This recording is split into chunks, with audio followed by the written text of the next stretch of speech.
What is up, fellow sickos? I am Dan Favale coming at you with Mr. Morten Jensen of the NBA podcast fame, of Yahoo Sports fame, of Forbes fame, of just general celebrity, internet influencer, has 1 million plus subscribers on OnlyFans. Yes, at least. Yeah, at least. Yeah, you know what? I should have refreshed your page. I'm not up to date on and I know you have the different tiers and bands, so that makes it tough to see how many you have. Mort, anyone who knows now, it's crossover week here at the NBA podcast and HardwoodKnocks. Always a fun time of the month, especially for Grant, who's like, I don't have to talk to Dan as much. He gets so excited. I know that we're podcasting. I'm like, you want to join? And he's like, oh, are you going to be on it? I was like, well, yeah. And he was like, no, I'm good. Yeah. Well, what he doesn't tell you is he actually pays me to take these. We're clearly making too much off of this podcast if his half has the disposable income necessary to afford you. We're going to talk about, though, the NBA trade deadline 1 month-ish, since we're a couple days past the 1 month mark later, which just a good time to do it 1 month, see how these bigger names or some of the more consequential deals, how those are panning out. Sorry to New Orleans Pelicans and Raptors fans, like there just hasn't been enough fallout from your deal. Had Brandon Ingram done more than sign an extension, maybe we would have tackled both ends of the spectrum. But before we get started, the most important question we will ask on this podcast, how the heck are you doing, Mort? I'm doing well. There's I was just told that we're finally going ahead to redoing my office a little bit, because it's been like every time I go on webcam here, I feel bad because my entire situation behind me looks like I'm a hermit who just like puts everything into one place and never does anything with it. But we've had so much issue just getting stuff into our place and buying the right cupboards and whatnot. Things are looking up, Dan. So within the month, we're finally going to get the hang of my office to the point where I can actually feel presentable. It's nice. So I look forward to that. Does the finished product is just going to be floor to ceiling mirrors, and then you will podcast in the nude? Is that like the setup? It's going to be the very, very exciting backdrop of a major closet, which I've had endless fights with my wife about, but obviously she prevailed. That's fine. I say it's fine. It's not, but it is fine for the sake of my marriage. So I'll just have to accept that the backdrop is going to be a very boring ass closet. And if it excites you, yes, I will take my damn shirt off. It's fine. It's funny. You're fighting with your wife. I fought with my wife over the weekend because I said after Nuggets Thunder on Sunday, I said to her, I was like, why don't you love me with the intensity that Nuggets fans go to bat for Nikola Jokic for MVP? Right. She looked at me, this like look of disgust washed over her face, and she took that to mean that I was going to vote for SGA, and now we're in the middle of divorce proceedings. Yeah. It was just an innocuous question. I haven't made my MVP pick yet. I thought it was a totally over the top response, but here we are. That's fair. Look, that is the dream. Maybe that question should actually be included when you give your vows, like, or when the minister is like setting everything up, like, will you cherish this person as much as Denver Nuggets fans, like their affection to Nikola Jokic? And if the answer is like, maybe, it's not good enough. Sorry. And you know what? To be fair, this isn't I saw Nuggets, I think because they lost, like the team lost. This is just like, I want someone to defend me with the intensity that fans defend like their MVP pick. That's basically what this isn't. This isn't Nuggets. I've seen some pretty like over the top responses from Thunder fans and media as well. So I just want someone to care for me and defend for me like that. It's nice. Like, you got to feel cozy, I think, if you have someone fighting for you like that and just give you that amount of love too. Like you'd be bulletproof, mentally bulletproof going through the day. There's no natural segue to do this, but let's dig into some of like the trade deadline fallout from this.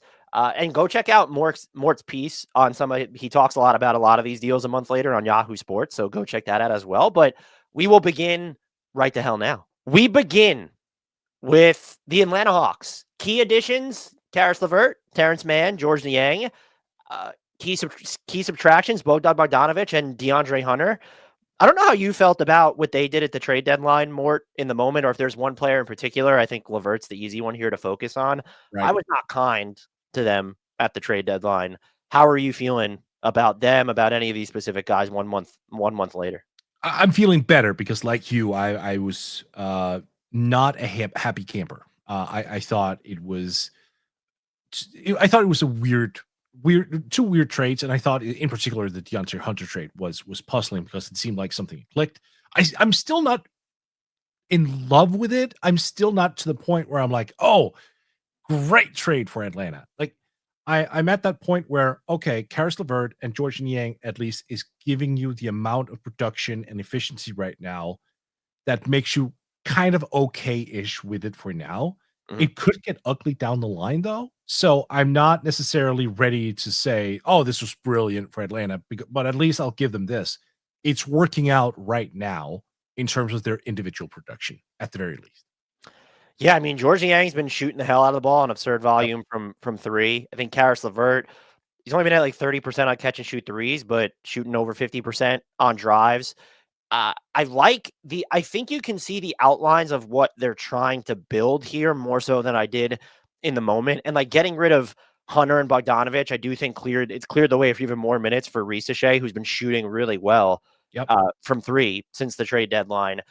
I just I don't know, like even some of the stuff you like they've gotten some really good run out of the Trey, Dyson, Levert, Niang, Okongwu lineups, but they don't feel, and I know Jalen Johnson's not there, but like they don't feel big enough or dynamic enough on the front court just now. But I think if you squint, you can kind of see, all right, they're trying to surround Trey with a bunch of defensive optionality, which I guess would make a ton of sense. And then the key there is kind of finding the secondary ball handler that can fit within that. Maybe Levert is that the offense is in the 82nd percentile when he plays without Trey right now, which is a pretty big deal. Getting smoked on defense during those minutes, though. I I don't know that I guess I feel a little bit better about it. Now they have a ton of room under the tax leading into next season, $40+ million. They have to re-sign. Their only key free agent is Levert. So that money is, they'll have plenty of wiggle room, I guess, is the point. And if you're exchanging like the Hunter and Bogdanovich money from next year, maybe that factors into this. It just sort of, I don't like they're even since the trade more, they're 10th in offense and 25th in defense. And like 3-point shooting has been floating a lot of that offensive structure. This is just a team where, like I said, if I squint, I think I see the outlines of what they're doing, but I don't really still understand their direction full fold. And I think the offseason will probably be pretty telltale of that.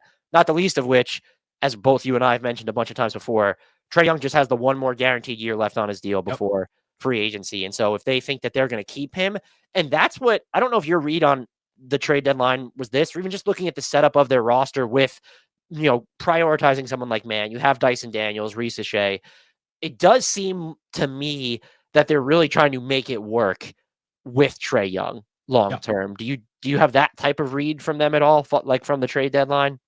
I think I'm not gonna say that I think he's necessarily the first priority, like with a bullet, but I think he is in their long-term plans. It felt like to me this was a move that kind of was tailored around Jalen Johnson and Ricochet moving forward, because I do think those are their two most bendable building blocks. Like you can Yeah. slide them up and down multiple positions. You can't do that with Trey. So I think what they're trying to do is basically say, okay, let's make sure that we have guys who can produce at a certain level around these two very all around level guys in Ricochet and Jalen Johnson, and then we have Trey Young as our not quite super elite quarterback, but like a quarterback who's good enough to get you into the playoffs.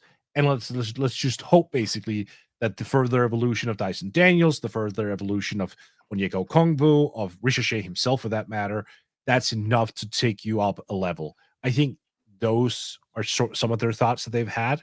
We'll see though. I still think they have to go into the summer with a very open mindset in terms of making roster alterations. I don't think they're done whatsoever. If you were to keep quickly before we move on, Mhm. if they want to keep, say, the bones of this team in place, what do you think ends up being their bigger need? Is it to kind of get like a more of a front court upgrade, probably at the five over an Okongwu Capella type setup, or would it be like the secondary playmaker route who doesn't compromise your defense? Which Levert is like he filled that role in Cleveland. He can, so in theory he could be able to fill that role, but he is a free agent. What do you think becomes more pressing for them? To me, you said it, the center spot. So, and like I have admitted this for the past couple of months, because I was one of those guys who spent 2 years banging the drum that hey, Onyeka Okongwu was just too productive, too good to not start. But at the end of the day, he's 6'8", and the league has pivoted back towards size. Capella is getting older. He's very limited in what he can do. He's a strong defender. He's a good rebounder. He's a good rim runner. I'm not knocking that. But outside of those three elements, there's not a lot to squeeze out additionally from Capella at this stage. So you're looking at giving Okongwu a 6'8" center more minutes, which kind of negates the size advantage that you have in Johnson and Ricochet. Like, if you want to be a big team, you also need to make sure that you're big up front. So I think center is the most pressing issue for them. They can find Karis LeVert types in free agency. Like, they can go out and make those signings within like the MLE feels. Like, I have not yet looked at their roster and like what they're projected to do next year, like financially, if they can actually afford the non-tax MLE. If they can, I think you can find someone like him. You can try to re-sign him at a lower deal. The center position to me is the biggest one. Now, how to upgrade that one is also a big question mark to me, because do you have the assets to actually go out and find someone? I don't know the answer to that. They probably could cobble together the assets, but it's weird because you mentioned Okongwu, like you're trying to upgrade from what's a really good player. It's just that He's defensively, really good. Yeah. I think that they have limitations where it's, like use the Okongwu Niang minutes as an example here. Like, you're still not even a league average defensive rebounding team during those stretches. Yep. And a lot of those minutes are coming with, you mentioned them, Ricochet, Daniel. So you are getting good positional size elsewhere, and it's not enough to offset it. And so I think I would be with you there, especially because you say they could find Karis LeVert types. They might just have Karis LeVert. Like, might be Karis LeVert. Karis LeVert money that they won't. Sorry, you fell out a little bit at the end. Were you asking me a question?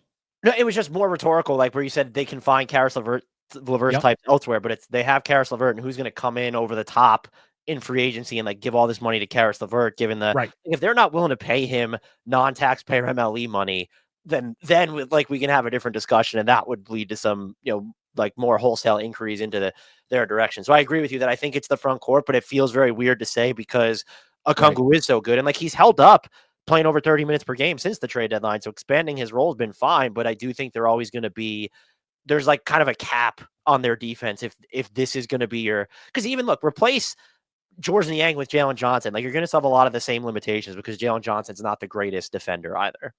Mm-hmm. Question before we move on. Do you think there's a world wherein Kobe Buffkin comes in next year and is actually that Karis LeVert type player? I don't know. We haven't seen enough of him, and so he needs to stay healthy. And then if you do have Trae Young on your roster, like, what is going to be your stomach for development at that level where it's okay, we have someone who's technically 2 years into his career but hasn't played a ton. I liked Kobe Buffkin coming out of the draft as someone who will play hard defensively and kind of be more of a steward on the offensive end, not like a caps lock playmaker, but maybe make some shots, get to the rim. But we haven't seen that like with any semblance of consistency at the NBA level.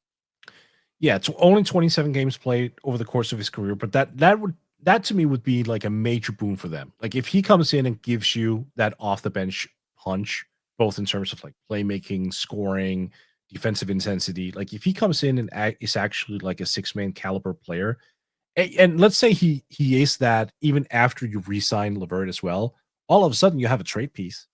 All of a sudden you can make additional moves.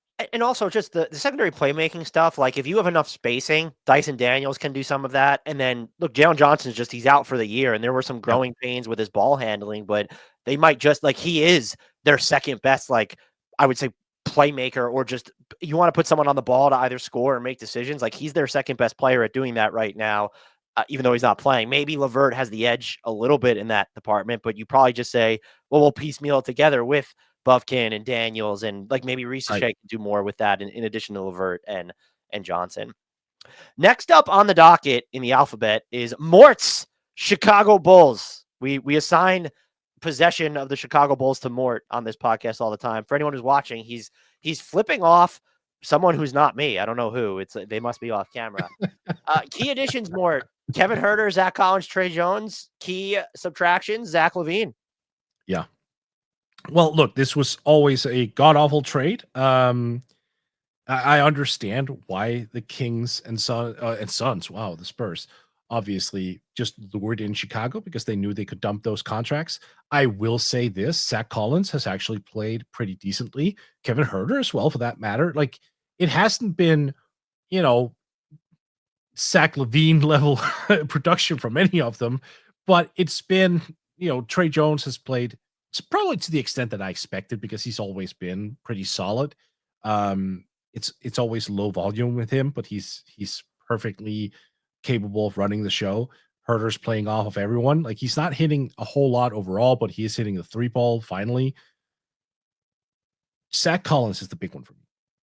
So I wrote about this over at Forbes. Basically, the Bulls have now been given, somewhat fortunately, a chance to do something with that contract, which was otherwise going into the summer as just like a big lumping nothing.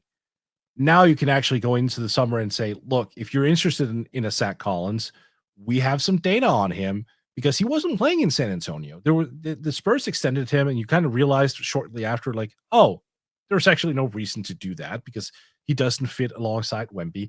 Now with Nikola Vucevic out, he's been given a lot of minutes and he's producing at typical Zach Collins fashion. 13 points, almost 9 rebounds. He's playmaking, he's hitting the three ball.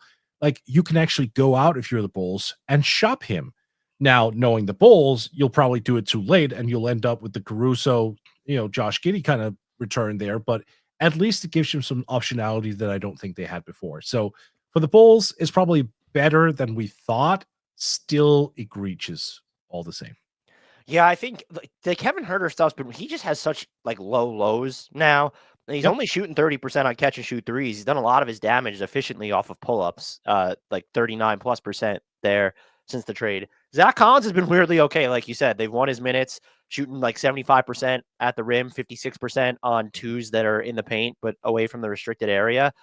I think with Huerter, people still kind of undervalue like the ability to maybe reboot his value. If you want an expiring contract, or even if you're just trying to increase your flexibility moving forward, it's not about like getting off of longer term. Like, you get Kevin Huerter, who might be a useful player for you. And also the Bulls could probably use him if you're just looking to, like, even if you're rebuilding. I think the skill set that I would overpay the most or assign the most veteran value to as part of a rebuilding team is good shooters. And I think Kevin Huerter can still get there to that point.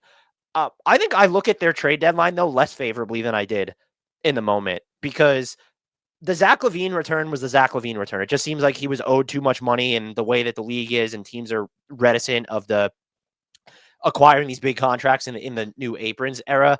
But like, how is that the only thing you did? And I like Modest Buzelis is playing a ton. I appreciate that.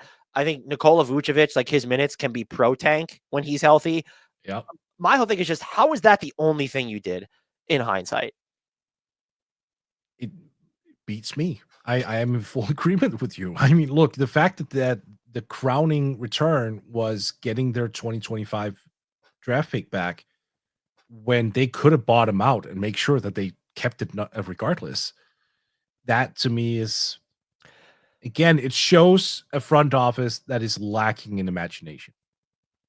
I think my only counter to that, but this would still Mhm. be on the front office, is if you kind of look what's going on in the East, even if they attempted to bottom out, they might just still fall ass backwards into the play-in tournament.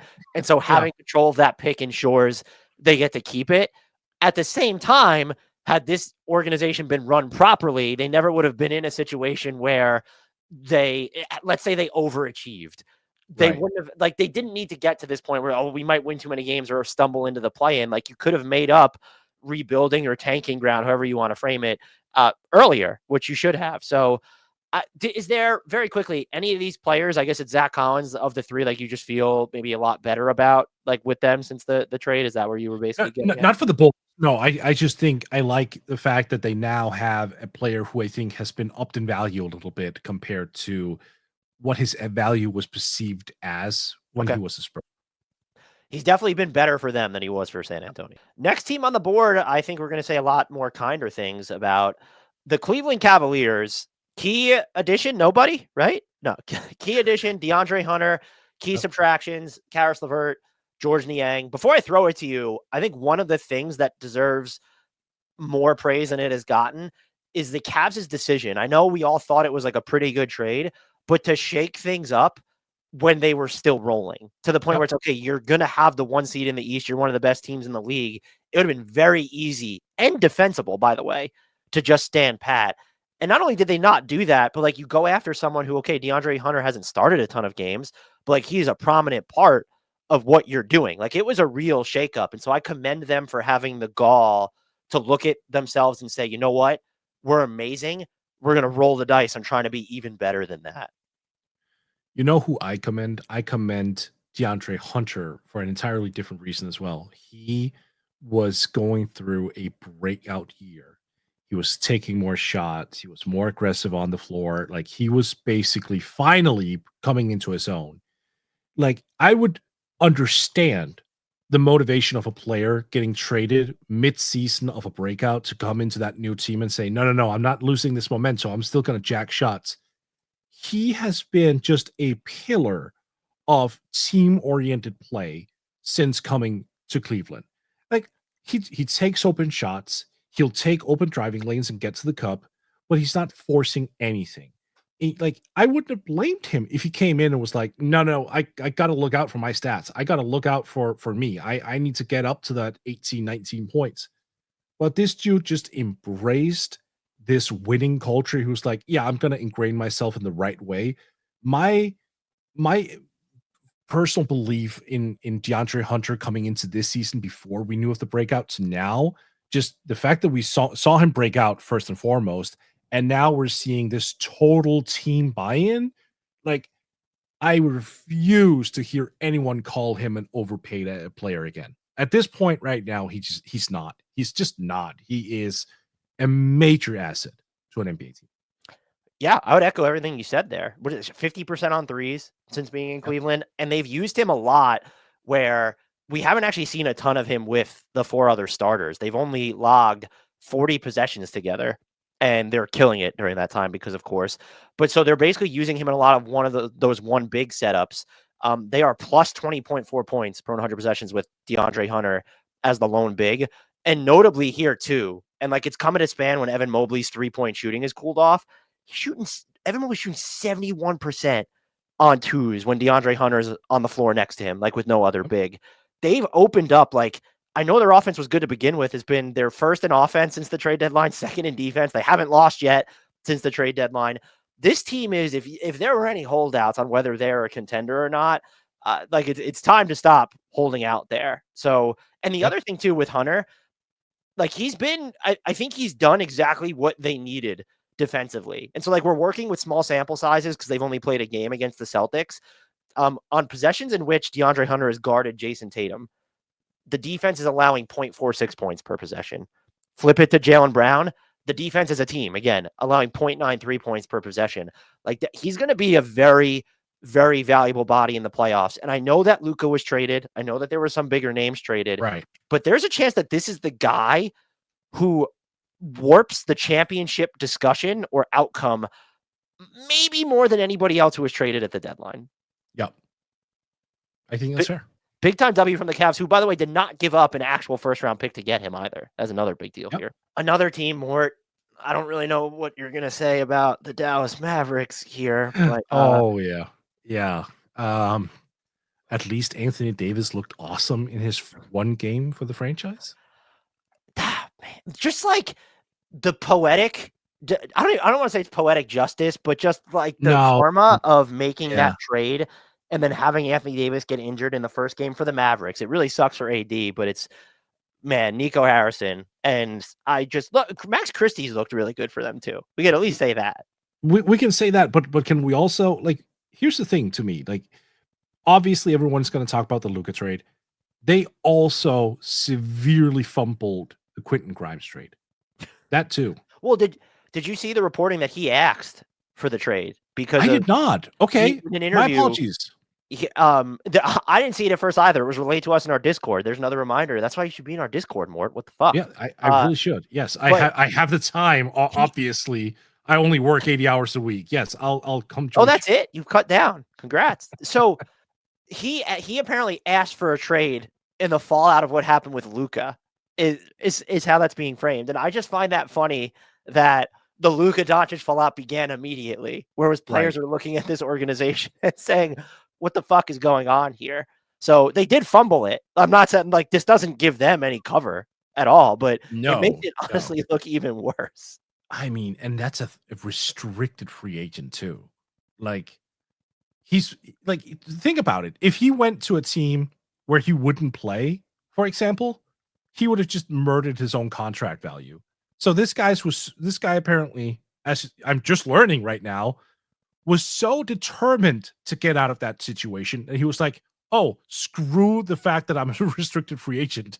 I'm just not gonna stay here. Like he would have had an open path to like 20 points per game. He could even have improved his own market by staying with the Mavs. And he was like, well, nope. Maybe not, because so I guess even if you assume that, yeah, there definitely would have been more opportunity there because you couldn't have predicted that Anthony Davis and Kyrie Irving would both get injured. But you also could have predicted that Anthony Davis would have been out at some point and the offense needed more options. Now, if you are Quentin Grimes, though, if you just see what they did to Luka, even if you think you up your value, you know how valuable bird rights are in restricted free agency because no one hands out offer sheets. Do you trust the Mavericks not to completely lowball you / play hardball? Because I don't think anyone is going to want to even, maybe some would they tie up their non-taxpayer mid-level exception in a Quentin Grimes offer sheet? I don't know. I mean, he looks like a genius after that. I mean, look, I was high on him all year long. I know the Knicks fans beat me to the punch when he came into the league. Like I'm not saying that they weren't on the ball there, but then he kind of became a journeyman and he was like added additions to a trade. Like he was a throw-in. Like people sort of said, oh, like this guy's never who played for the Knicks. This he's done. I love how he's played in Philly, and it on a personal note, I take great pleasure out of it because I don't like the way the Mavs handle the post trade of Luka. Like it's one thing to go in a different direction, but to go on a 2 to 3 week smear campaign of fat shaming him and calling out like traditions and like just how he is as a human being and even alluding to issues. It was so weak that I greatly enjoyed watching them lose the Quentin Grimes trade as well. Absolutely. And look, it looks even worse because not only has Caleb Martin not played, but like you needed to adjust the parameters of the trade because the physical was so bad. But Max Christie is really what should be the focus. Like the Mavs lost the trade deadline. It doesn't like it's. What if you're any like something that stood out to you about what he's doing? I've definitely liked putting the ball on the floor and attacking on drives more. I am curious, and we're going to see more of this as the season goes on. I assume there's still limitations there as like an actual creator, where if you're going to try and have him run pick and roll, which I assume his volume's up and it's going to continue to climb with all these injuries in Dallas, I don't see it. Like in defensively, still solid. I still don't see if you're looking for him to be a more dynamic offensive player than maybe someone who can hit threes, get his own offense going downhill, but not do much more. I don't know if he has a higher ceiling than that, but I will say I didn't think he was going to play like that. Like he became the Lakers' like go-to perimeter defender by the end of his time there. So I never would have predicted that either. I'll say as much though, and I like Max Christie, but I also think the superlatives have become a little too aggressive because I'm just going to read you his last 8 games. All right. 8.5 points per game, 34.7% shooting from the field overall. That's where we are. So he's falling back down to earth to a point where, he showed this bleep on the radar immediately after being traded, which was very encouraging. But I have taken note of the fact that he has dropped down significantly since. So I'm like, I don't want to put him in a situation where I'm just praising him too hard so he goes into like next season. Not that he would listen to what I say at any point, but like I just think we shouldn't crown him too quickly here. We should perhaps acknowledge he had a good first bleep of the radar after he was traded, and now he has to find his sea legs. I honestly think though that might come back to what I said, where he needs to be dependent on not just maybe others to set him up, but the threat of them. This is someone who on the year is in the 11th percentile of self-created shot making efficiency. Right. And I don't think he's just not in the best situation to optimize himself now. The driving though, that's been something that I've been like the volume of it and some of the finishes there that I've been fairly impressed with. So I found someone who's lower on me than Max Christie. That makes me excited. Let's talk Detroit Pistons. Go through all their key subtractions at the deadline. Who did they lose that they're really missing at this point? I'm actually surprised that you brought up the Pistons because I get it. It's Lindy Waters. That's why it's a homage to Grant. I get it. No, they got Dennis Schroeder in there. That was nice. Do I think this dramatically altered their season or their top potential for this season? No, not specifically. No, I mean Schroeder has been fine-ish. So can I counter that by saying I strongly disagree with basically everything you're saying? Except Dennis Schroeder individually has been fine. If not, if you were to look at it in a vacuum, say, well, maybe it's a little disappointing. You added someone who helps you now without having to take on any long-term money or give up assets. Yeah. So I think that you increase your ceiling while also then increasing or maintaining your ceiling for flexibility moving forward. The biggest difference for me, though, when you watch the Pistons, Cade Cunningham getting to play off the ball even more. Yeah. We've seen the share of his buckets that are coming off assists go up dramatically. When he's playing with Dennis Schroeder, Mort, he is shooting 53% on twos and 47% on threes. Schroeder, as someone, if you're going to play him without Cade, he's going to struggle offensively himself, but the Pistons have won those minutes, mostly with defense, some good three-point shooting and transition. I think that's fine. So I think this is like a big deal to have someone who can take the ball out of Cade's hands, like during your top-end lineup minutes. You're in the 99th percentile of offense with the two of them on the floor right now. So I think that I guess the thing I would disagree with the most is I think they've probably materially changed their ceiling this year because they seem more dynamic with Cade on the floor. And if you're talking about just eating innings during the regular season or trying to buy a little bit of time in a playoff series, you have more competent non-Cade lineups. And this is all like coincided with, I don't think Dennis Schroeder's been a driving force of this, but they have the league's best defense since the trade deadline. And if you were sort of to nitpick where they feel still offensively like vulnerable, they're like bottom 5 in turnover rate during this span, and their defense, I think their defensive success, and I don't think this has received enough attention. A lot of it's like predicated on they need to be set. And it's like if you're committing turnovers, like their defense is not going to be set, and they've been getting blasted in those situations. I think that's fair. I think you raised some very fair points there, especially because they didn't relinquish anything, and you're basically playing with house money in many ways with Schroeder. I think to me it's because I've seen this movie before. I generally do not trust Dennis Schroeder unless it's like a FIBA competition, because that just seems like that's where he's best wired. It seems to me that in NBA context, he'll have these moments where he goes in, has this positive influence for about 15 to 20 games. And then all of a sudden, something just kind of happens, whether it's his intensity, it's his energy, it's his commitment, it's his devotion, whatever you want to call it, something slips. So I generally come into this with a much lower opinion of Dennis Schroeder than most other people. I've also watched a ton of him just kind of messing up the German national team. Like, I know they won the world championship. I'm not going to sit here and say they don't, but you have guys literally saying, I'm not going to join the national team because he's there. So like there are issues. Like he has locker room issues as well. We've heard that ever since Atlanta. And some of these issues just persist on the national level. So whenever I hear like the name Dennis Schroeder and upgrade in the same sentence, I'm just immediately like, for now, sure. For now is fine. 10 games from now, 15 games from now. I guess my point though is even if Dennis Schroeder is bad, the malleability it gives them to use Cade Cunningham in different ways, and even provide him in-game breaks, and I think matters a shit ton. Yeah, that's the one. I actually agree with you on that one, because you're right. The fact that they don't have Jaden Ivey, for example, available because he's out for the year, then you need someone else to handle the ball, because who else is out there to really do that on the perimeter? Like, Jalen Duren is a good passer, not necessarily from the perimeter. Like, he's a good interior passer. Like, he'll find people at the elbow or in the post and whatnot. Oscar Thompson has some potential as a playmaker, but not quite there yet. Like, who do you really trust with the ball in his hands a whole lot? Like, I probably would have tried out Marcus Sasser a little bit more, but I understand that he's younger.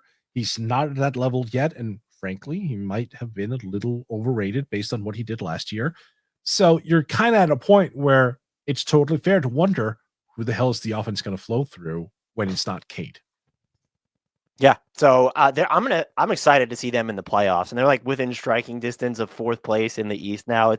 This is just freaking wild. There's always like those big disconnects for me, at least, of impressions you have of a team going into the season versus where they end up.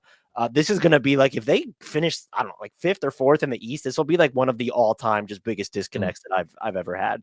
I was hoping that they would actually end up with Trey Jones at the trade deadline. I was sitting there hoping that they would make like a play for him after he came to Chicago, because then they could have traded him as a singular contract. That was the player I was looking for there for them, who I think would have made a ton of sense. Still do. Why do you trust him more? Why do you like him more than a Schroeder? More composed player. I think. I think he's far more disciplined in his game. I think he is more intentional as well defensively. Like, he knows what he's going for. He's short of stature, and I know that Schroeder is quicker, like more athletic in that regard. Jones is stronger. I think he's smarter. I think his screen navigation is significantly better. I like his playmaking more as well. Like Schroeder, you can sort of paint it like this. High-end Schroeder is a lot better than Trey Jones. The question is, to me, how often do we get that version of Dennis Schroeder? And I don't think it's very often. Whereas some with Trey Jones, I believe his floor is fairly high. Like, you get a level of consistency there from game to game that you won't necessarily get with Dennis 10 or 15 games. That's fair. I was rooting for them to get Dennis Schroeder because I pitched it so much on the podcast. Nice. That's why I was rooting for them to get Dennis Schroeder. Fair. Congratulations then. Thank you. Congratulations to the Golden State Warriors, who traded for Jimmy Butler. And who knew putting good players around Steph Curry can go a long way there. No offense to Andrew Wiggins, but there was a lot of I'm not the type of people who would basically subscribe to the thought process of people forgot who Jimmy Butler was, but the pretzel twisting that went into trying to prove why Andrew Wiggins would be more valuable to Golden State than Andrew Wiggins, why Jimmy Butler would be less valuable to Golden State than Andrew Wiggins, I just could never get behind. And they have Jimmy Butler. They, of course, lost Kyle Anderson, Dennis Schroeder, Andrew Wiggins. Can't forget Lindy Waters III either. What have been your impressions of the Jimmy Butler experience in Golden State so far? It's been what I think most of us anticipated, that here comes a guy who is an extraordinarily gifted two-way player, and you're giving that to Steph Curry to wrap up the last couple of years of his career. Like, you're making them competitive. Do we think it's, championship level competitive? I hesitate to go that far, but you're at least getting a guy in there now who's a secondary playmaker, who gets you to the free throw line, which, if memory serves, the last one who could really do that at great lengths was Kevin Durant. In the same, like, you want like rim pressure too, like to kind of change your shot profile a little bit. Like, when's the last time, like, Jonathan Kuminga comes close, but it's just not nearly as dynamic as Jimmy Butler. You know who it is? It's Corey Maggette. That is a throwback name. Yeah, but that's probably the last time they had a guy that good at actually just getting to the foul line. So we're not breaking news here. Jimmy Butler coming onto this team was good for them. The fact that he's actually struggling with his shot a little bit, and that only gives me even more, reasons to be optimistic moving forward. Because if there's a guy who will always find a way, it's Jimmy. We know this. We've seen that historically. So when his shooting percentages are going to increase, and when he feels a little bit more relaxed in that system, a little bit more comfortable, I could definitely see them level up a little bit more. Again, I really hesitate to call them a championship contender over the next couple of years. Maybe they surprise me. I am not there, but I do think they're the tier below. So I wouldn't have them as tier 1, but I probably view them as close to as they're on the Knicks Nuggets tier. I think they're a contender. If honestly, if you made me rank my top 5 contenders, they probably come out like it'd be Denver, OKC, Cleveland, and Boston in some order for the top 4. I probably have Golden State 5th right now. I think I would echo most of what you said. It's been interesting too. Like they've played generally so well with him. And you mentioned him struggling with his shot. There's just been games where it feels like he's settling and not getting to the basket as much and taking shots that you don't necessarily even want him to take. Yep. You have to imagine that that's not going to be every single game. And I think you mentioned the free throw stuff. They are second in free throw attempt rate since the Jimmy Butler trade. They're in the 99th percentile of generating free throws when Jimmy Butler's on the floor. That is just a dynamic of this team where he's going to be, even when he's not at his best, probably give you a more consistent floor on offense and even defense than a Jonathan Kuminga. And I think, look, this is big. I know it may not matter as much in the playoffs, but you know what? At the same time, small samples matter in the postseason even more because of how short the postseason is. They are destroying opponents when Jimmy Butler plays without Steph Curry right now. Right. Plus 17 per 100. That is an element. There were points during the Kevin Durant era where like those numbers were still even murky. So to have someone in Jimmy Butler who gives you the ability to get Steph breaks by one, displacing him from the ball even more when he's playing, but to actually navigate minutes without him, I don't know that we can overstate the importance of that. And the reason I would be hesitant if I was to try and undermine my own point to loop them in as a title contender, and I don't actually mean this as disrespect to Jonathan Kuminga, how does this all work out when he's playing a bigger role? Can he and Jimmy both be plug and play at the same time when you're going to have Draymond or like another big on the court? And so you're not going to have that spacing. I am way more optimistic about it though than I was just based off how well they've performed since the trade deadline. And look, part of that is Quentin Post being able to open up the floor for minutes. Like that matters. Getting Brandon Podziemski, his 3-point percentage is now dipped, but he's been playing better since he came back from injury. I think that this team, I don't know more. There's just something here. And I framed it as at the time of the trade, they've definitely increased their lightning in a bottle potential. And I'm not even saying they found it. I think that they've elevated their floor in the playoff conversation. I think a lot more than even optimists like myself said they would at the time of the deal. Before the season, did you ever think you'd make like a legitimate Quentin Post point about like an NBA team? Like, oh yeah, like his spacing opens it up. It just came out of nowhere. I love that. Yeah, I mean, even Keith Santos, like giving him good minutes. So like, no, I did not think. I probably could have predicted I'd be mentioning Keith Santos at some point just because I have a track record of him. But Quentin Post, no, like no. I would have been if someone would have mentioned that to me, I try to not be condescending when I disagree, but I easily would have laughed someone off. Keep an eye on Quentin Post. It's fantastic. I love those success stories. And by the way, just the value going out, because we're going to get into the Heat in a second. Perfectly reasonable value for Jimmy Butler, because like Dennis Schroeder, like to then use his salary as part, like maybe you could have cut out a step had you said like, oh, let's not give up 3 seconds for Dennis Schroeder and make this trade. But like Detroit was just willing to take Dennis Schroeder. They wouldn't have been able to do that with D'Anthony Melton because he's injured for the rest of the year. And I think Wiggins was good for this team, but what Jimmy Butler gives you on offense specifically is just so much more dynamic, even if you like Andrew Wiggins at this point better as your primary on-ball defender. One final question before we move on. What do we make of Trace Jackson Davis's future moving forward? I can't figure him out. We're 120 games into his career now. I can't figure him out, Dan. Part of me thinks that he's going to need to be on a team that has better spacing in the front court if he's ever going to make like a true impact. But I also just think that stuff with him is going to come and go, and he'll have these small bursts. When you look at his size and where he's best suited positionally, so he's sort of like he has a lot of different skills that are worth plumbing, but I don't know that he's ever going to have a skill set that you can market him for. No, he's extremely like when you think about it, right? Excellent shot blocker, high efficiency player. He really knows when to like take the right shots. Like for fuck's sakes, he shot 70% from the field in his rookie season.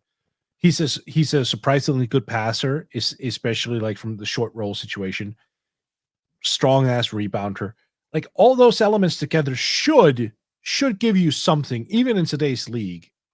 And yet it's mob up duty. I just wonder what the hell is missing. If it's between the ears, if it's like motivational stuff, it's like dedication. I don't know what it is. I just don't know what it is. Yeah, I mean, I don't know that I would even call him a fantastic rebounder, and I don't think That's fair. that the shot blocking he has ever necessarily translates to like deterrence or actual rim protection too. And I wonder if he would be, if you could say that your power forward or maybe even your center, and you like, you can't play him with Quentin Post. I'm getting it, but if there was more Right. room to open up, like it feels like he needs to be on a team that is going to have someone alongside him in the front court, maybe two people when you're looking at that three spot too, that needs to open up the floor for him to have his true impact. And even then, do you think that he could be a classic case of like, there's value in versatility, but just because you're versatile doesn't mean that you're valuable, if that Mm, makes any sense? it does. You know, he really is his father when you think about it. Dale Davis, just a complete non-shooter. Just everything around the rim, everything is like they're one to one in so many ways. It's actually quite interesting. God damn it, Dale! Why didn't you teach your son to shoot? Why is it on him? How many levels of basketball is like, wasn't he busy being an NBA player? There should have been a coach or something that helped him with the shooting. I don't care. He should Fair. have helped you. So yeah, yeah. It's his father's responsibility. Absolutely. At this point, yeah, let's definitely blame Dale Davis. There's the shout out everybody was waiting for on this part. Some Dale Davis slander. Next team up, and really player, the Clippers. Yeah, yeah. So key addition, Bojan Bogdanovic, key subtraction, Terrence Mann. I mean, they did add Ben Simmons. That was not a trade deadline move. I am all over the place on this team, on Bojan Bogdanovic, on where this team is going moving forward. Where are you at here? Same. I do understand that they're going for it, right? Like they got older here, and on paper, Bogdanovic is the better player. He had a rough start to the season in Atlanta, which was, he had some injury concerns, I believe, after the Olympics, right? There was something there. Mhm. There was something that limited him because after coming off the Olympics, he looked fine. I was like, oh, it's going to be one of those years, and it turned out to very much not be that. But in an optimized world where with an optimized Bogdanovic, that's an upgrade Yep. in and of itself. And I don't know if it's the age. I don't know if it's just a bad year that he has to wash away over the course of summer. I don't know what the hell it is, but he hasn't looked the same throughout all of it. If that changes within the next 15, 20 games going into the playoffs, then all of a sudden we're looking at a Clippers team that could be quite dangerous. But you got to have Bogdan up at that level where he's averaging 15, 17 points per game, shooting a ton of threes and hitting them at 38, 40%. Like this level of player you're getting right now where he's not getting to the line. He's not making up for it from three. He's not making up for it with efficiency. Like he's not making up for it with playmaking. You're just kind of, he's kind of there right now. It's not good enough. You need more. I'm curious to see kind of what he looks like in the larger context of their team now that, you're going to work. I think, look, getting him, what was kind of low-key huge is just like, I don't know if anyone understood how much time Norman Powell was going to end up missing in the aggregate. Right. I think in theory, he's exactly what they've needed. He looks way better in LA than he did it in Atlanta. I think there's still the element of, is he trying to get his sea legs back or still, but it looks like he's moving better. I think the shot, Was that a Clipper joke? What? Oh, Was that no, I didn't think of that. But the shot, I don't think it's like all the way back because there's that inconsistency there, but he's had some, it feels like higher end performances, and that there's been at least kind of more of an equilibrium than he ever found in Atlanta with his shot making this season. 55% on drives, shooting 50+% on twos when he's playing without James Harden. And I think like that's kind of the key there is when you're dealing with, we know what Kawhi Leonard can be at point, just hits a game winner the other night. But like when you're dealing with some of the, like Norman Powell, he's improved a bunch, but there's some semblance of like deficit there, especially when you're looking for playmaking. Can you get more out of that from Bogdanovic? I think he's going to end up opening the floor a bunch for this team. He's at 38+% on his pull-up threes in LA. You mentioned they're in on now, and they got someone who fits that motif without having to give up assets that really say they're all in. I do not know, though, how valuable he becomes to them in the playoffs, where if we assume Kawhi, Norman Powell, and Harden are all available, he might fall by the wayside in certain matchups. But I think that he could become critical to maybe some of those shorter stretches, in the postseason where it's, all right, James Harden is on the bench. You definitely like him more in those minutes than like Norman Powell if you need to put the ball in someone's hands as a playmaker. And then on top of, like, if all of a sudden now in those minutes, and that's like, by the way, that's what he is going to live a lot of the time now. It's different when it's like Norman Powell without James Harden and then Kawhi Leonard was injured. Like a lot of the stuff we saw at the beginning of the season. It's so much different if it's, oh, James Harden's on the bench, and you know what? Like we could play Kawhi, Ed Bogdanovich, and Norman Powell if we wanted. And so, look, the Clippers so far with Bogdanovich on the floor and no James Harden, +9 per 100. And they're not winning those minutes with defense either, which to me suggests that their ceiling is still higher if everything hits. It's just this is the consummate team where I don't think you can count on or even predict whether everything is going to hit. Loved that pickup, though, by the way. Might have been one of the more underrated moves for me at the trade deadline. This move, insane. This move, insanely underrated, clearly, Mort. The Lakers added Luka Doncic and Maxi Kleber, and they lost Anthony Davis and Max Christie. How are you? Nothing to talk about there, obviously. That's just, they found some international scrub with weight issues, apparently. Who's not even like Luka Doncic is shooting 45% on drives, under 32% on threes since being in LA. And you could still just tell like this was a bonkers move by the Mavericks. Not that you ever would have been able to justify it, but Luka's not even close to peak Luka just yet. I wonder if we get that during this point of the season. But I think like they're killing it in the minutes he plays without LeBron. And so if you want to kind of find silver linings to LeBron's injury, I mean, the on-off splits have been all sorts of wonky with LeBron this season. But like, if you need to navigate time without LeBron and you're worried about it, Luka Doncic is going to help you do that more than Anthony Davis. He might be he's the perfect guy to take over that responsibility. He's basically LeBron. Only Jokic would be the only, like, if you were to name another player where it's, we can only have one star, but we're trying to figure out a way to survive on offense. It's Jokic and it's Luka Doncic, and that's it. You know what's the really telling story here? It's when Luka has struggled shooting from the field, like efficiency wise, like you said, he's not where he's usually at. Like he's still at like 75% at the rim, which because those Lakers have these, not something, I guess we should have predicted it looking at their center rotation, but they have this like small ball combos that become killers. And so now Luka, who does not look nearly as fast or athletic as he was like 3 years ago or something, is just getting to the rim more. But like the fact when he struggles, you have Mavs fans just like putting in excuses for him, which is like fair, but like that was just interesting to me because I thought there would be at least some fans who would be like, yeah, like he's gonna struggle, like maybe this deal was like good enough anyway, like just trying to talk themselves into it. Mavs fans have been like the biggest Luka supporters ever since he made it to the Lakers, which in some way makes me sad. Like the fact that this fan base is so lost right now that they're just gonna go, well, let's just watch our eternal enemies from Los Angeles and let's root for the guy who was sent there. It's the weirdest season I can remember when it comes to like player acquisitions. Yeah, bizarre for sure. And I just feel for Mavs fans, and I don't like, it's just, we're laughing at this, but it's like for the fans, this really does suck when you're looking at, you can't win. Like Kyrie gets injured, Anthony Davis gets injured, and Quentin Grimes goes off in Philly. They can't win. I like Lakers specifically though. We did a contender or pretender exercise shortly after the trade. I don't even know if Luka debuted at that point. I said the Lakers were not contenders. You tried to correct me. It seems like you were right. The two questions I have, the defense, like, do you view this as they are third in points allowed per possession since the trade deadline, but they're basically first since like the middle of January.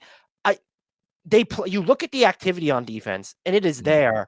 I still just, when I look at the center situation on like some of the lineups they need to rely on, I can't see that sustaining, but I don't have reasoning beyond that to point. And you could look at their schedule and say, okay, it's not like they're playing a top 10 offense every single night. Right. I mean, look, I don't think it's going to rate as well moving forward, but I mean, look, JJ Redick is a maths guy. He's a guy who understands we need to give teams the shots that we want them to take. So like if we think that player X who loves to get into the mid-range area and take a pull-up, if we want to live with that shot, let's give it to him. And so that's part of it, right? Also, I think we've seen a change with LeBron. I think what we've seen, and this is a coaching change as well, like with Redick actually implementing something. So we all agree that LeBron is not the same defender that he used to be. That right now he plays more in spurts defensively than he does like over the course of a full game. Like he might have 5 minutes total in a game where he just goes like old LeBron, like not old LeBron because this is old, like prime LeBron, Right. Defensively. But under Darvin Ham, those moments were pretty random. I think under Redick, it's like, no, we're going to choose those moments with more care. Like he and LeBron, you can see them just talking constantly. The Denver game, I don't remember the specific play, but like eventually he ended up on Jokic, at least initially, and then I think he rotated off. But like you could see there was a communication between him and JJ Redick where Redick was kind of like, now. Like now is the time you go.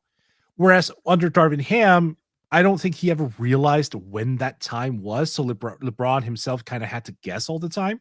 Like, oh, I'm going to have to exert myself on Dorian Finney-Smith before he became a Laker, obviously. So to me, it seems everything is more purposeful. Everything's like with more intent. So now JJ Redick coming into this situation, he knew, all right, I might have 5 to 7 good minutes of LeBron defense at my disposal every single game. I'm going to try to make sure I get the most out of those at the right time against the right matchup to set the tone, whatever his logic is. That to me matters a shit ton. To just basically make LeBron a way more efficient defender in the minutes that he knows that he has at his disposal. Like, I'm not going to sit here and say that's going to fix the center situation because it's not. But I do think having a coach who understands that the game plan, who understands how to relinquish this quote unquote right shots and understanding when to trigger his superstar into like assert himself at the right times is invaluable. It's interesting you say the right shots too, because I think one of the things they're allowing sub 32% shooting from three while conceding a ton of threes. There's only like three teams allowing more. That's not going to sustain, but I am sufficiently intrigued by is basically the LeBron at the 5 lineup where you have Dorian Finney-Smith and Rui plus Luka and Reeves. That lineup is defended way better than I ever would have expected to. And like the Lakers half court defense has been a monster since the trade deadline. It's like a big part of what they're doing is like, if they're going to be able to avoid some of like the transition situations, that probably gives them their best bet of sustaining this defense. But I do think there's been like this noticeable uptick in LeBron, which how much of it, and I apologize if I just missed you saying this, is also, all right, like we have Luka to put the ball in his hands on top of Austin Reeves. Yep. It's like those are really two options that you could go to other than LeBron. And so you're finding ways to get him more like in-game breaks while he's still playing on offense, which is just not a luxury you've ever had. Really, like since what? They could do that with Cleveland and Kyrie, but like when you're looking at Reeves and Luka, like that's just a different level of optionality there. But yeah, it's tough for me to. I think the defense is going to slide, and I know the Luka LeBron minutes have not necessarily been a killer, and now LeBron's going to miss some time. But like just having to face these two in a playoff setting, if the defense is even competent overall, that's not a matchup any team should feel comfortable. And that was the point I was making when you called me an idiot. Did I call you an idiot? No, you didn't. No, you didn't. Don't. I was like, I thought I told everybody else you were an idiot off air that you didn't hear. I thought it was behind. That was certainly true. And that's honestly, that's a fair point to make. Like every single day of the week, just outside of that particular day that we apparently recorded. You were right there. The Lakers are going to be good with Luka. Spicy take. Who knew? I know, right? Mort, Miami. In comes Kyle Anderson, Davion Mitchell, Andrew Wiggins. Out goes Jimmy Butler. CEO of Big Face Coffee, I think. Is the CEO is the founder of Big Face Coffee? Both, maybe. Yeah, treasurer as well, I guess. So, how you feeling about this team? I mean, they're there, I guess. No, here, look, my opinion of the Heat hasn't changed. I think they should go for it this year to make the playoffs because of the draft pick situation that we've talked about before.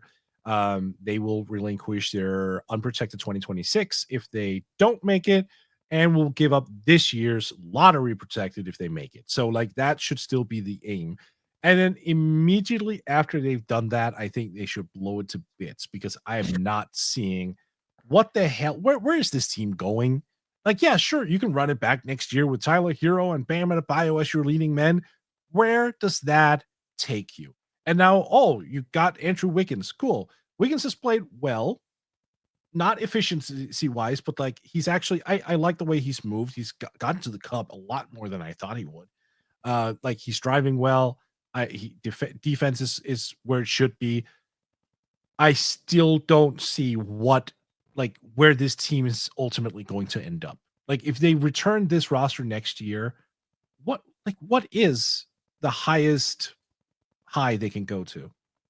I like maybe 6th in the East, maybe. Wow. And like I think that's even a stretch when you look at like Detroit, Indiana. If Milwaukee doesn't blow it up, you have the Knicks, Celtics, and Cavs, so maybe 8th. And I think what is to kind of make it more of a macro thing when you look at what they've done since the trade deadline, how Wiggins is fit, them using Davion Mitchell, Kyle Anderson, the whole nine. It's very clear, I think, that their biggest problem is coming on the offensive end, right? Like Tyler Hero's been good this year, but his job has gotten a lot harder with this current makeup of the roster. And so you've seen even his efficiency decline. We saw like Khalil Ware, 3-point shooting fell off a cliff. Bam Adebayo's got he's been better on that end. He's shooting 36% from 3 since the trade deadline. They have the worst crunch time offense in the league, one of the worst fourth quarter offenses overall in the league. I just don't you have Tyler Hero and Bam Adebayo are your most dynamic offensive players. And I think when you're looking at that as a driver of offense for others specifically, that's incredibly problematic in ways that Kyle Anderson, Andrew Wiggins, those guys aren't going to address that. We know that insofar as Terry Rozier ever could have, this version of Terry Rozier cannot. Okay, look, I know this is like a post-trade deadline pod. What the hell has happened to Terry Rozier? It's not even that he's just struggling. It's that some of his decisions are just egregious. It's like he will jump okay, look, jump passes are cool, Caitlin Cooper. I don't disagree with that, but not when they come from Terry Rozier. Because Terry Rozier will spin in the air for no apparent reason, turn the ball over, and not get back on defense.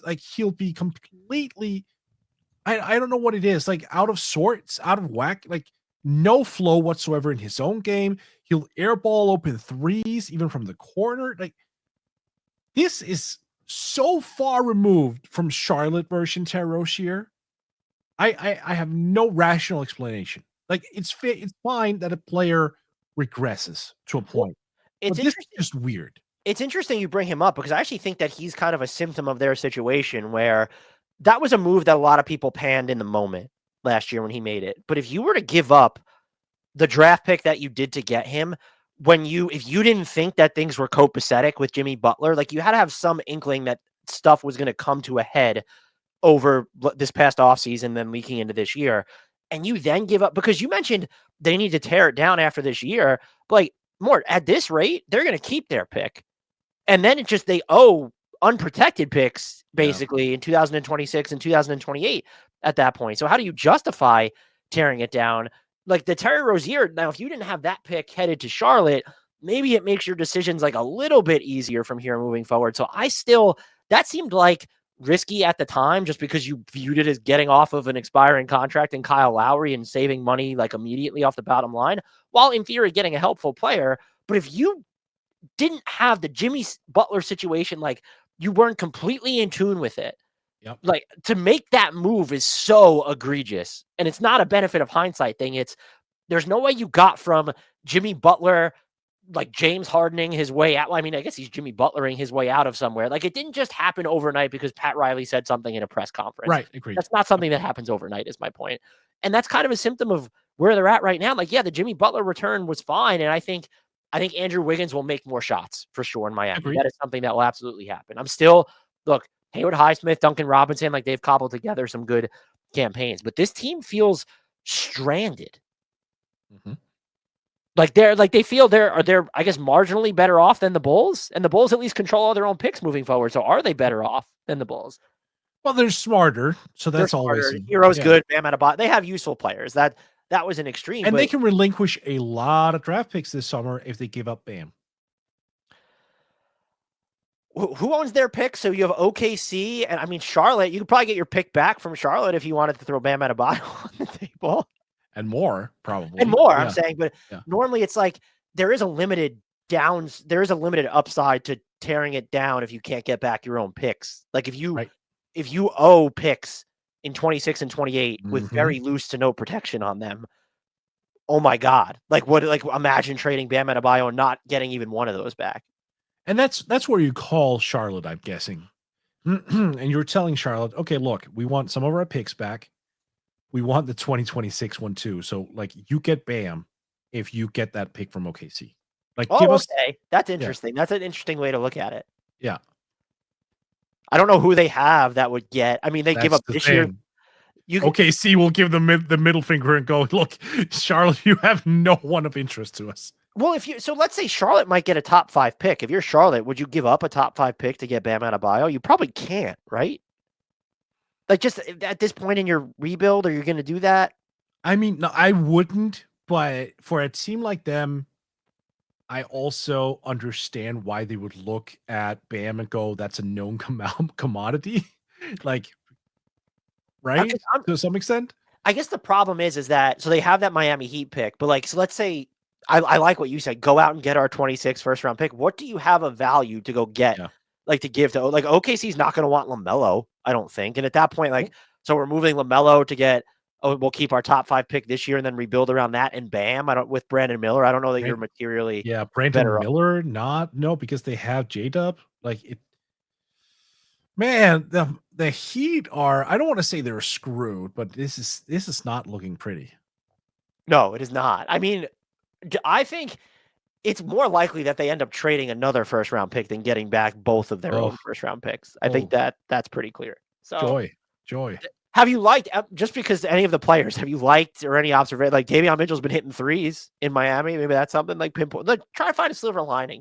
Oh my, okay, no, but I will say that despite the efficiency concerns from Wiggins, I do think he's playing with more freedom than we've seen, and that's wild to say because he did play with a lot of like open flare responsibility in Golden State, but it seems like he's been given the ball and sort of being trusted to make more decisions now. And I'm not hating the decision making process from him. So there's something definitely encouraging here. As for Davion Mitchell, yeah, look, historically, I've just seen too much of him like brick threes to the point where this is a Josh Giddey thing for me right now. He's on a hot streak. He's on a February, March hot streak. I'm not going to go into the summer thinking Davion Mitchell is anything close to like a good shooter.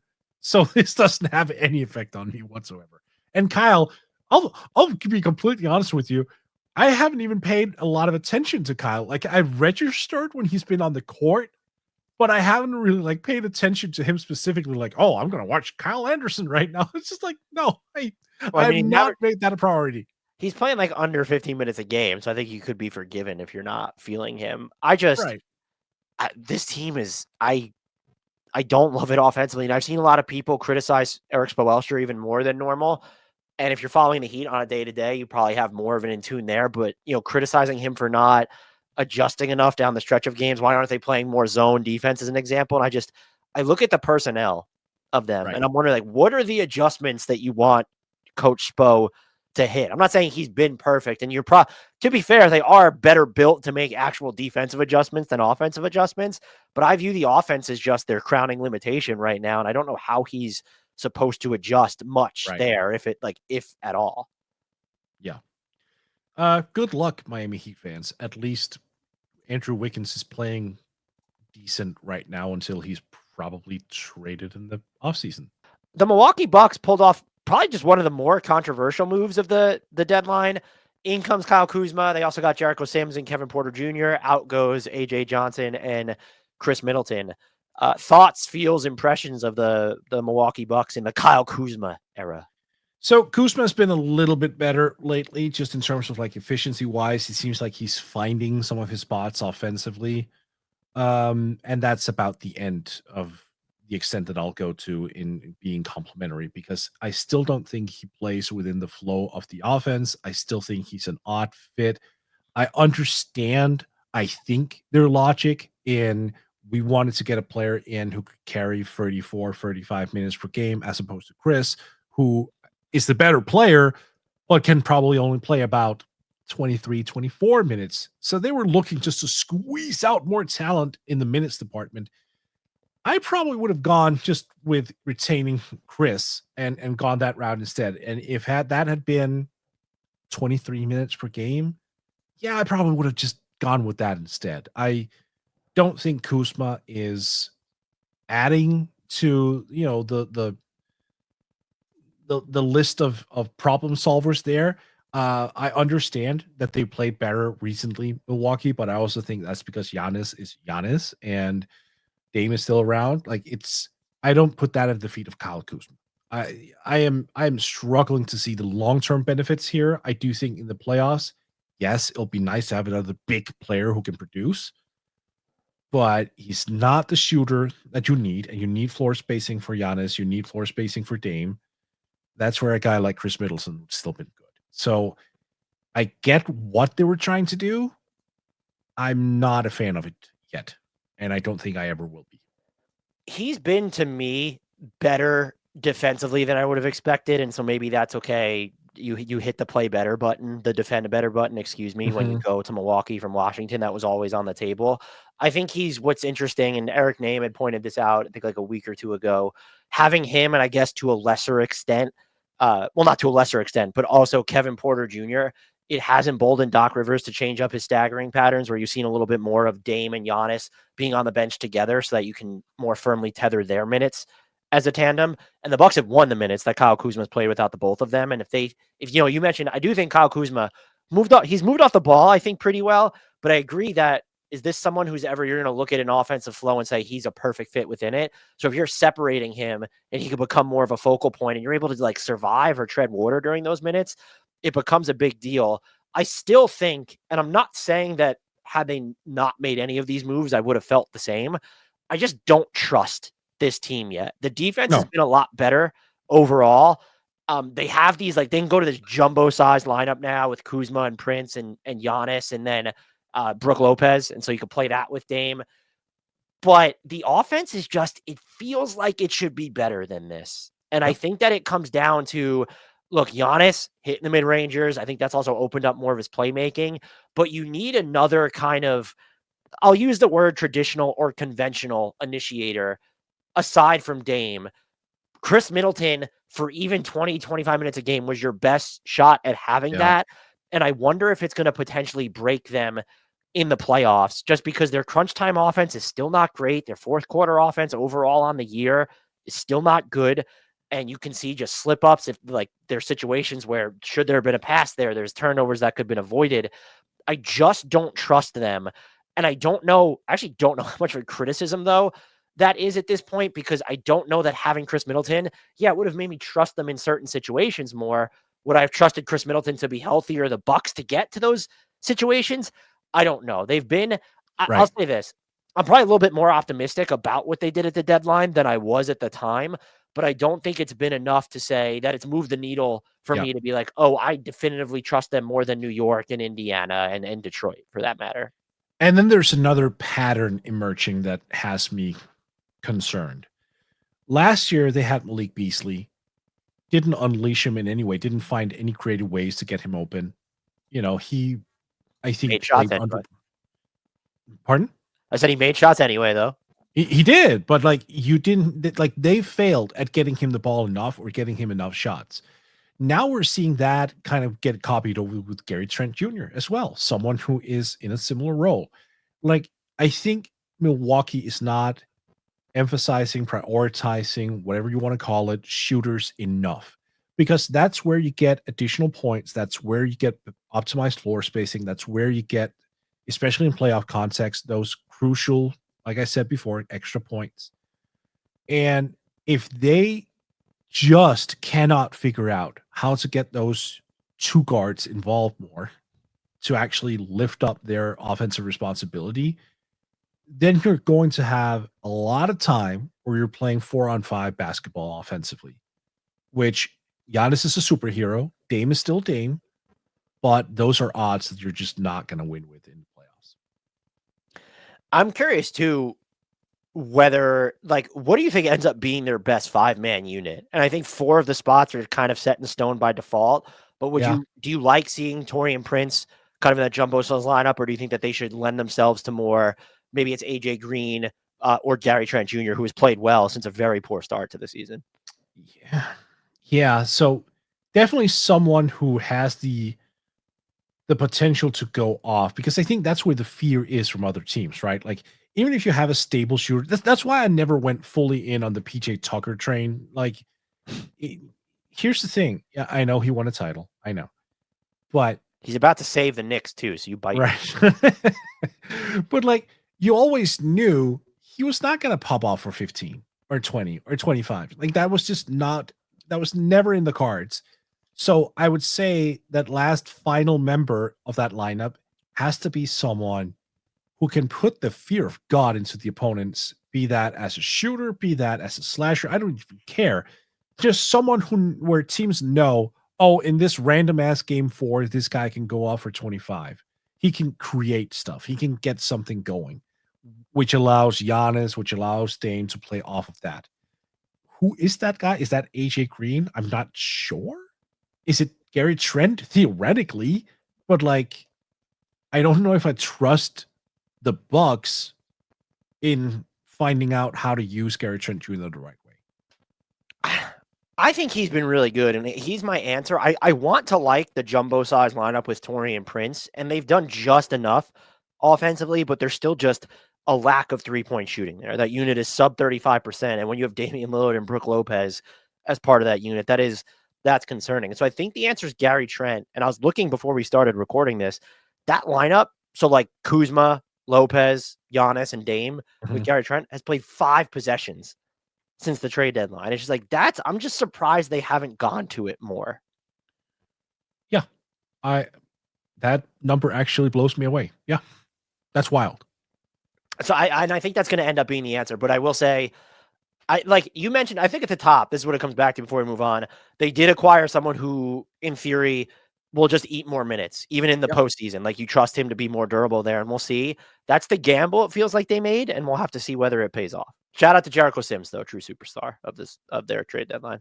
The Philadelphia 76ers, we already talked Quentin Grimes. They have Quentin Grimes. They got Jared Butler as well. Then they lost Caleb Martin, KJ Martin were the most notable subtractions in their effort to duck the tax, and it like looks better just because Quentin Grimes has been really good, but the season has gone so off the rails. We know how we feel about Quentin Grimes. I am curious, just the stuff we're seeing from him on offense. How much value does it have if the plan is eventually to have Joel Embiid and Paul George and Tyrese Maxey next year? But for sure, I think that he's someone who fits more next to those guys than Jarrett McCain is going to, just because Jarrett McCain and Tyrese Maxey could end up being like real defensive problems together in the backcourt. I agree. I don't know what to add to that. The Sixers right now are just in such disarray. I did an hour with Keith Smith on just their situation, where we basically, after an hour, just kind of just raised our shoulders a little bit. And we're like, fuck if I know. Like, this team is just, it's so out there. We can sit here and talk all day long about how Quentin Grimes has looked, and he's looked amazing, by the way. I fully support that trade. I have no idea where they go from here. Like, Jared Butler has played well as well, and that is, after all, who the 2 guys that we have to talk about right now. But like, right now, it's just putting lipstick on a pig, right? It's just, you have no idea where this team is going long term. The injury patterns are severe. They're probably going to shut down PG pretty soon, which they probably should have done it some time ago. Everything is bleak. So I guess good on them that they found a Quentin Grimes, like Tyrese Maxey, Quentin Grimes, and Jared McCain as like your future 3-guard lineup. I don't hate that. That's got some juice. Plus, maybe your draft pick. Plus your draft pick. But then you have the Paul George and Joel Embiid contracts, where I'm just like, fuck if I know. I think if you could tell me that you can get like 50 games of Joel Embiid next year, and he'll be even what we've seen in the playoffs before. So I'm not even saying getting peak Joel in the playoffs. Right. I really am not as low on the Sixers future as everybody else. I don't think the Paul George contract is going to, devolve into maybe this offseason, but there's a way, like, remember Chris Paul, how poorly that contract was viewed before he was traded to Oklahoma City. Like Houston had to compensate Oklahoma City as part of that Russell Westbrook trade. Like Paul George is plug and play enough that if you had healthier talent around him, like I just don't think, I think the criticisms have been largely fair. I also think they've been exaggerated because of just how much else has gone wrong in Philly. Well, I think part of it is also he got a freaking player option. Who were they negotiating against here? Who were they bidding against? Like to me, that was like the Warriors trying to figure something out, then the Nuggets trying to get involved there. Yeah. Well, I mean, then you let them have it. Then because that player option is going to be that was such an unnecessary inclusion. And I think that's where people, especially Philly fans, are like, "Oof, like, what are we gonna do here?" Because if he was gonna enter this summer and then he had 2 years left, you sort of like if you squint, you can sort of see the light at the end of the tunnel there. Like 1 year later, you can actually flip him as an expiring if that's what you wanted to do in some capacity, break that deal up in whatever means. The fact that it goes to 28, though, that is nasty business. Yeah. So yes, especially given what we know now, but like that was kind of the cost of poaching him in free agency. And I think I'll speak for myself here. We lauded the Sixers for even the Caleb Martin signing. Like we thought they were creative and they had a hell of an offseason. And yeah, you could have seen this stuff, I guess, turning in this direction because we all know about the Joel Embiid injury risk. We all know about how aging curves work in general with players. I just like I don't know. I guess I don't fault them. Like you then have to fault the plan to just build around Joel Embiid in general, I guess is my point. And if that's where we were at last year, like if that's the stance you had, like then totally fine. But as of right now, like yeah, the Paul George contract looks worse. And I think we acknowledge this. I'm sure you did. Like the latter 2 years were always going to be iffy, probably. And it looks worse now because you've burned just one of the 2 good years, 2 guaranteed years you thought you were going to get. I don't think they're in this. The way they're in an unnavigable situation is if Joel Embiid is just cooked. And that would have always been where they're going to end up, regardless of whether they didn't give Paul George a player option or not. No, so those are two distinct conversations. I agree with you. Like Embiid signed a 3-year, $193 million extension last fall, which was also, when we heard of that, I remember my first thought being that was optimistic.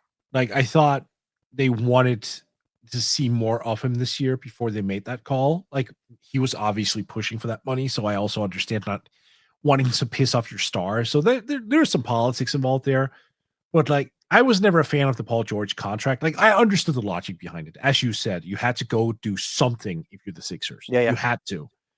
But I also thought Daryl Morey chose a really weird summer to clear all that cap space because there weren't a lot of options out there. Like free agency is, in many ways, not what it used to be.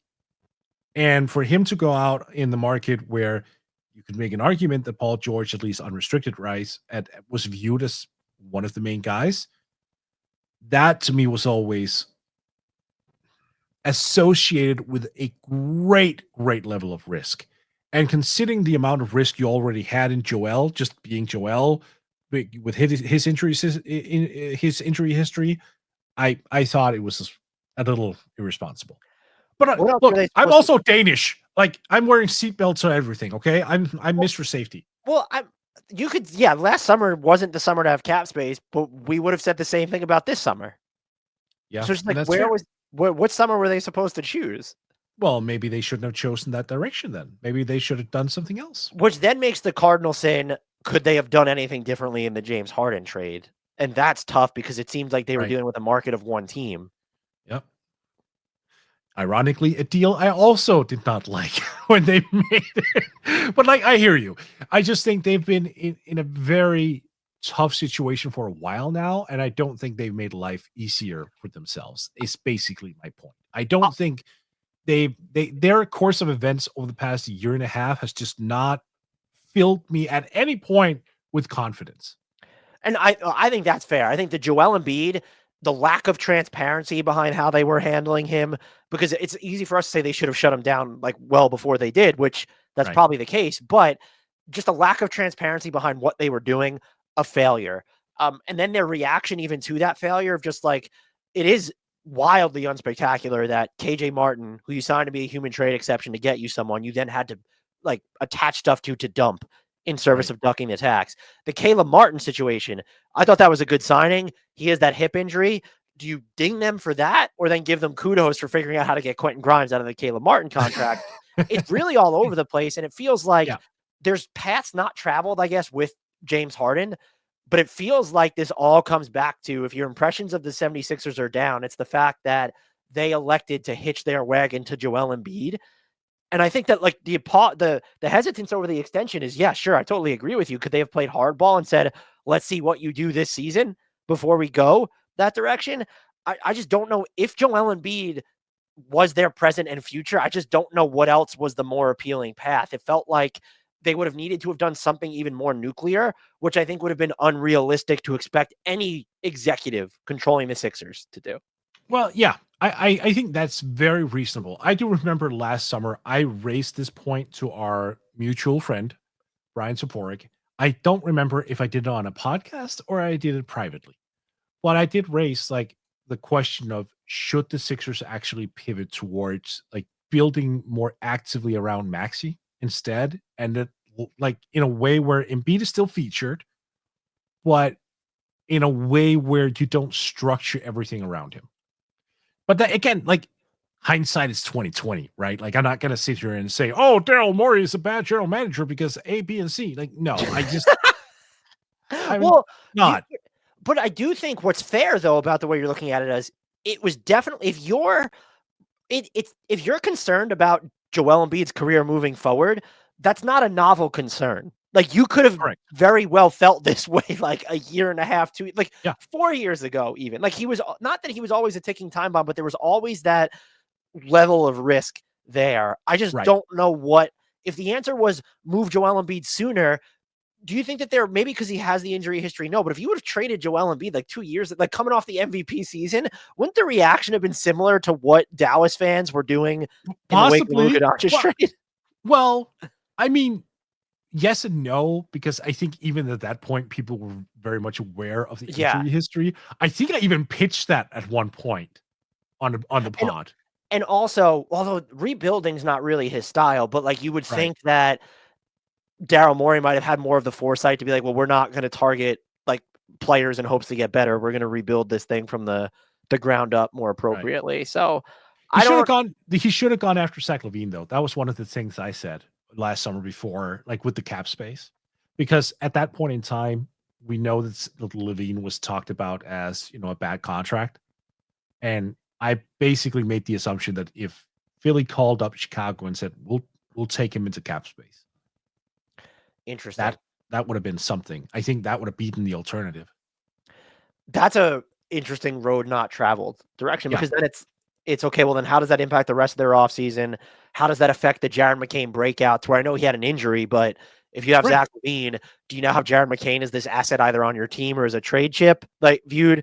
That's fascinating. But I do think you can say, even in the moment, would have been the debate between, would you rather just take Zach LaVine or give Paul George the fourth year?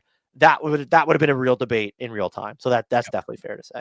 Our next team, speaking of teams that confuse the ever-living hell out of me, the Sacramento Kings, they got Zach LaVine, Jonas Valanciunas, and Jake LaRavia, all of whom, by the way, have been super helpful to them.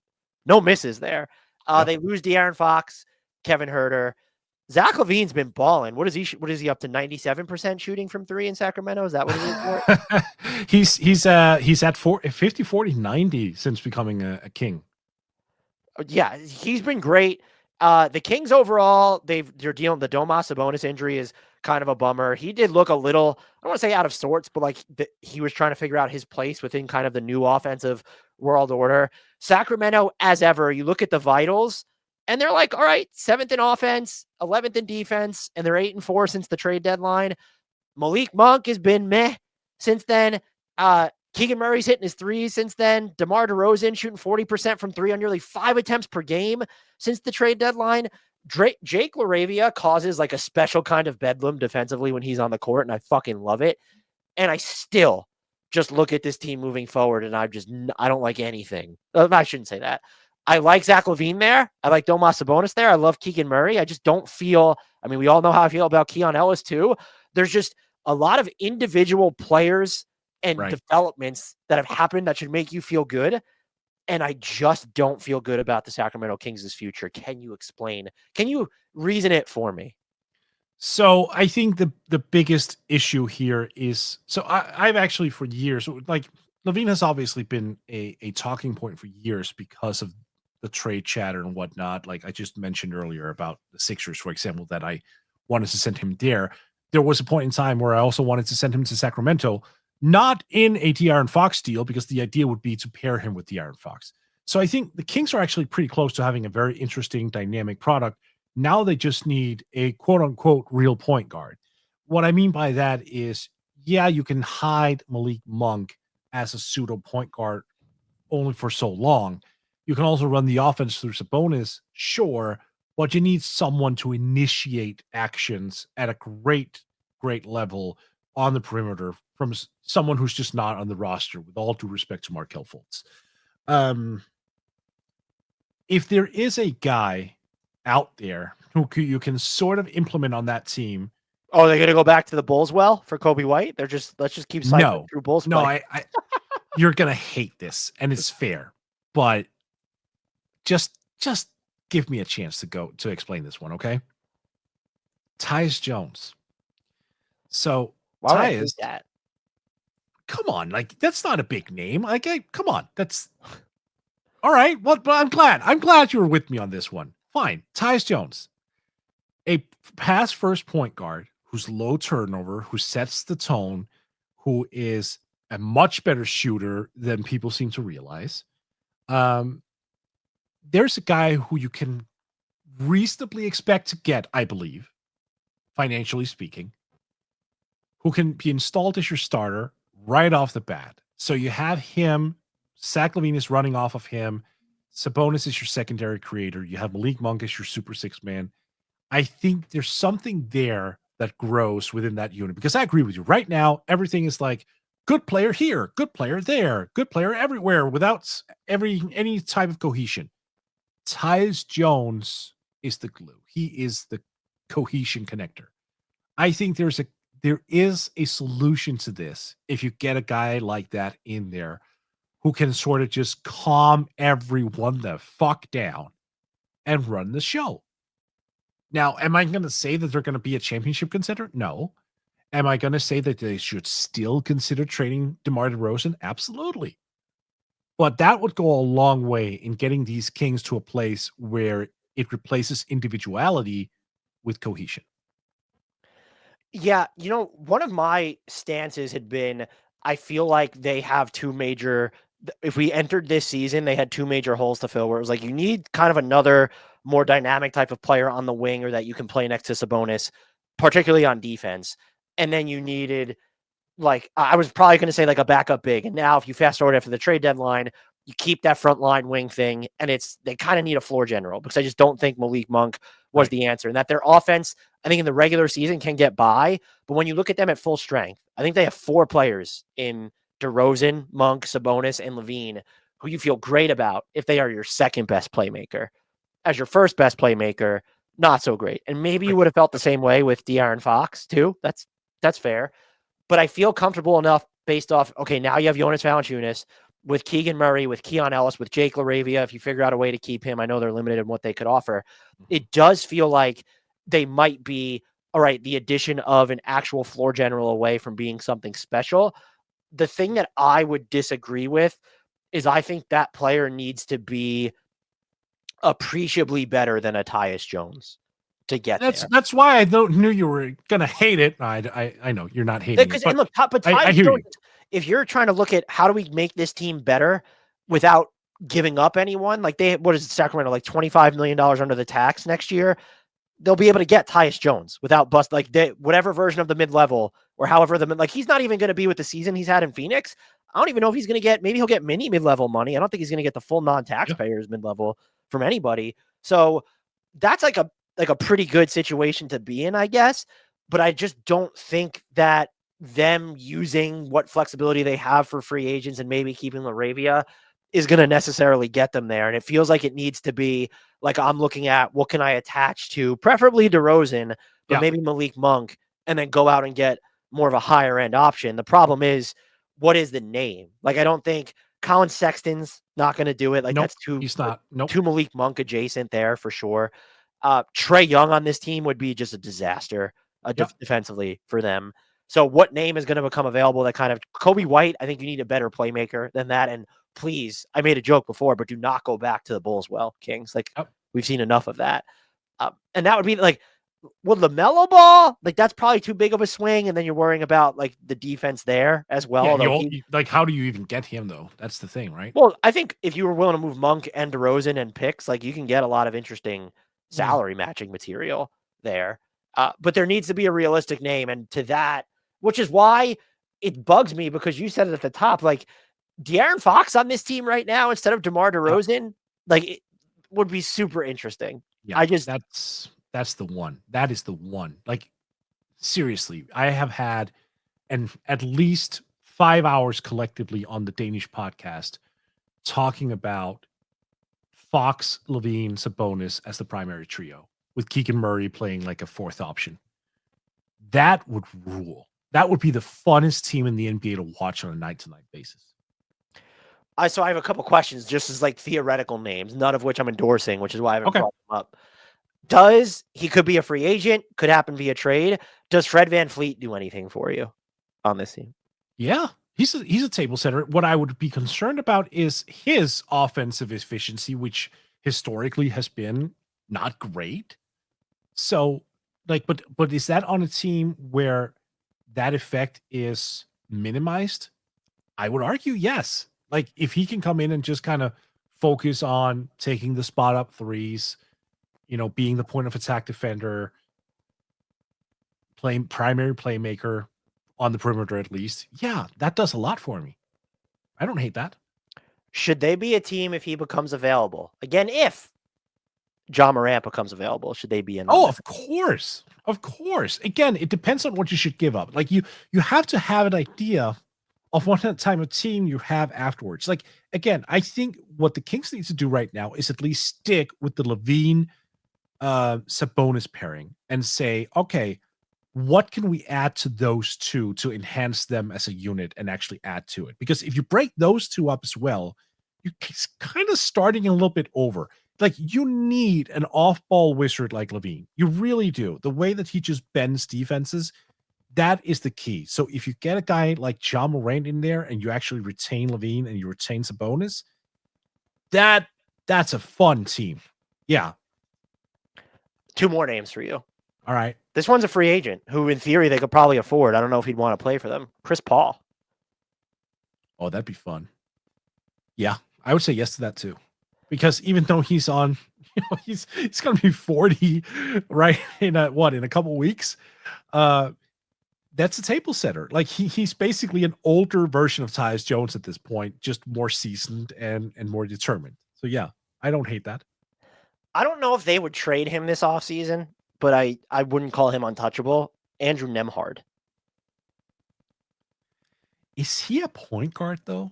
I think he can be. I would have questions about if I'm trying to up the quality of passing from Malik Monk and even DeRozan. I don't know. I'm going to say no, because we don't know. That's too risky for me. So I'll throw another name out there then. Let's just say this team flames out in the playoffs and maybe someone else requests a trade and that leads to this, but... Oh, you're going to throw Dennis Schroeder at me right now. Okay. No, I said he wasn't a free agent. Oh, sorry. Damian Lillard. Oh, man. I mean, yes, I think that's a lot of shots, though. But, like, if Sabonis if it's Sabonis, Levine, and Dame as your big three, Sabonis is not a hungry shot taker. No, like you can probably absorb that, and the dribble handoff actions for Sabonis with both Levine and Dame on the floor. Yeah, you know what? I'm rolling the dice on that for sure. Yep, it's my favorite fit, by the way. Would be Damian Lillard if things go bad in Milwaukee, which I don't know that I expect him to, but That's my favorite one. It's Chris really Paul fun. would be funny though if they signed him just because they then facilitated like his exit from San Antonio. But like, well, Right. they have De'Aaron Fox and Steph Castle, so like he's not going back there. The Dame one is fun. I like that. He's older, but like that team is also kind of built to. But then win if you have now. Sabonis and Levine, like you're built to kind of all right, you're expensive with those three, but like not for a long time when you look at the length of the Lillard and Levine contracts. But like that team is then built, in theory at least, with Sabonis and Levine to kind of let Damian Lillard, I would say, age more gracefully than Milwaukee even can at this point. Right. And if memory serves, I'm just going to double check. Levine is extension eligible this summer. So you can even lock him in at a lower number.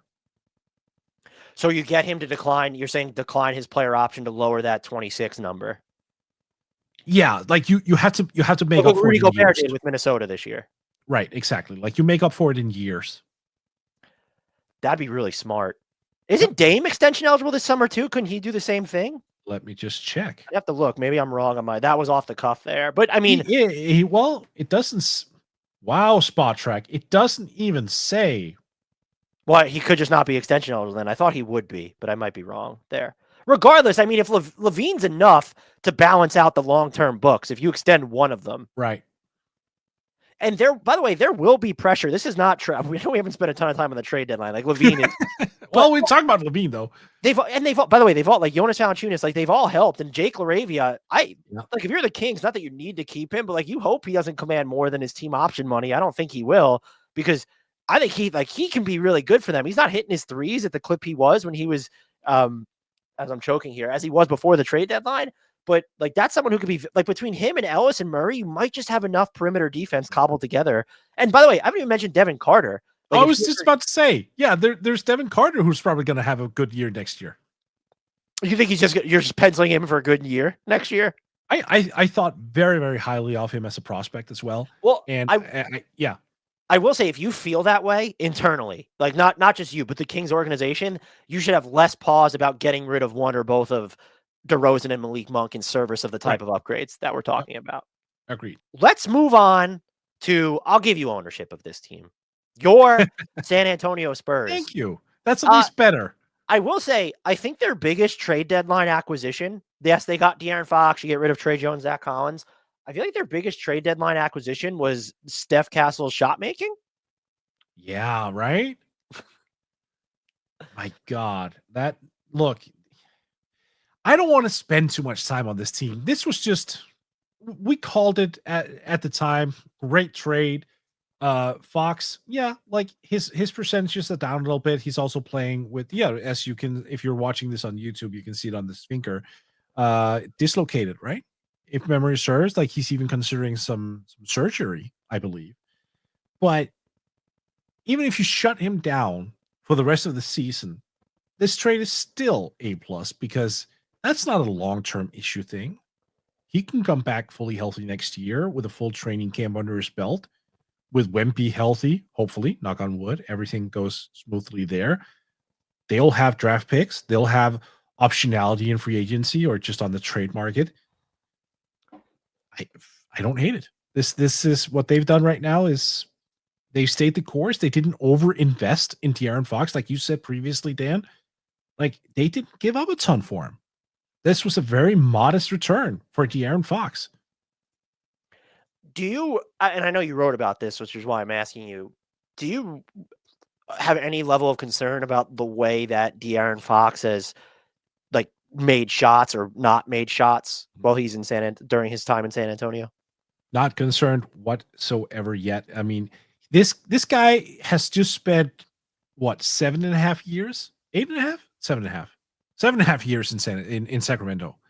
So he was kind of uprooting his entire life. He came from a organization that we didn't even cover that with the Kings before, which we probably should have. Like the ownership situation and like the order of power therein is super odd and super weird. So for him to come to an organization that, for all intents and purposes, is way more streamlined, professional, whatever you want to call it, that is going to take an adjustment. That's going to be an adjustment for him, not having to look over his shoulder and think, what, like, is the owner's daughter all of a sudden going to have influence on roster decisions? Like, so I'm just not worried about him right now, as well as the injury. Like, Wemby went out so shortly after his arrival too, that I think he was sort of like having to adjust to that on the fly, because he was just getting used to playing with a 7'4" guy who was the most unique big man, arguably in NBA history. And all of a sudden, instead, it's like, oh, hi, Bismack Biyombo, who I now have to play with. That's an adjustment as well, right? So I'm not worried, not nervous. I'm with you too. I think it's a lot. Just some of the threes are going to start to fall. Like the quality of threes, like that he's been missing. I think those are, even by his own shooting standards, will fall. He's actually shot almost almost 50% from mid range in San Antonio. That's fine. If you were to be concerned about anything, it'd be the finishing at the rim. But I think you just laid out in part why that is on the decline. Like the spacing elements, like even if Sacramento's floor balance wasn't perfect, he has familiarity there. And then just, it probably was better floor balance than you're seeing in a lot of the lineups in San Antonio. Right. The thing that I guess does worry me is like the minutes he's played without Wemby have just been a disaster. But again, the lack of familiarity there, the offense at least creeps close to league average during those minutes. And you could look at some of the, like the most used combinations where it's okay, he's playing with Castle and Champagny and Keldon Johnson and Sohan's at the 5 in those minutes, or you're playing with Biyombo and Chris Paul. So you're like an off guard, but the spacing is all sort of off. I'm not too worried, but that is like, even regardless of what you gave up to get him, because he's making so much money, the idea should be that we have someone to float us finally in the non-Wemby minutes, and we don't necessarily have evidence of that. Again, the sample size is so small that you could chalk it up, but that will be something that, especially after he gets to go through a training camp with them, like I'm going to monitor that like a hawk. Yeah, that's fair. I mean, again, also the finger is on his shooting hand. Like, I'm not going to put that aside and say, oh, that doesn't matter. Like that obviously matters. Oh, 3-point shooting specifically when you're talking about that. Yeah. Yeah. Like, I'm just not worried about that. I get the finishing though. That's a fair point. Yeah. I look, that this roster minus Wemby, like if you just isolate De'Aaron Fox and just puts him outside the window for a second, it's not fantastic. Like Devin Vassell has struggled mightily this year compared to last year. This has not been a good year for him.